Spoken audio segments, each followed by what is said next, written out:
वडाच्या पारंब्याला लटकू नाही बेटा. का नाही लटकायचं? बाकीचे मुलं तर लटकतात आणि त्याच्यासोबत खेळतात सुद्धा. तर बघा, हा जो प्रश्न आहे, ह्या ज्या पारंब्याला मुलं खेळतात, हा सर्व मुलांचाच आहे, फक्त स्वराचा नाहीये. बघा, ह्या पारंब्या ज्या दिसत आहेत तुम्हाला, ह्या बऱ्याच जणांना वाटतं ह्या फांद्या आहेत, परंतु ऍक्च्युअल फांद्या नाहीच आहेत. हे मुळं आहेत, यांना हवाई मुळं म्हणतात.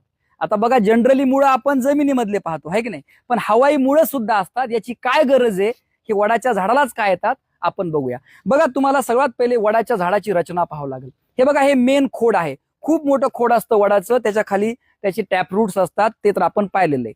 परंतु आता याची काय गरज आहे या हवाई मुळांची, म्हणजे एरियल रूटची. तर काय होतं माहितीये का, त्यांच्या फांद्या ह्या खूप मोठ्या मोठ्या वाढत असतात आणि फांद्या ज्यावेळेस वाढतात ना, त्याला सपोर्टची गरज असते. तुम्ही लक्षात घ्या, एखादी फांदी समजा अशी खूप वाढतीये, तुम्ही ही फांदी पण दाखवू शकता. बघा, ही फांदी खूप वाढतीये, खूप लांबतीये. ती लांबल्याच्या नंतर काय होईल माहितीये का, ती खाली पडेल. मग ती पडू नये म्हणून काय होतं माहितीये का, बघा निसर्गाचा चमत्कार. तर त्यानुसार वरतून बघा, वरती दाखवा एकदा, तिथून रूट्स तयार होतात आणि ते रूट्स सरळ खाली येतात आणि जमिनीला एखाद्या आपण स्लॅबला कसा सपोर्ट लावतो, बल्ल्या लावतो, तसा एक सपोर्ट तयार होतात. तर बघा, अशा पद्धतीने ही फांदी समोर आली आणि इथे सुद्धा परत रूट्स आलेले आहेत.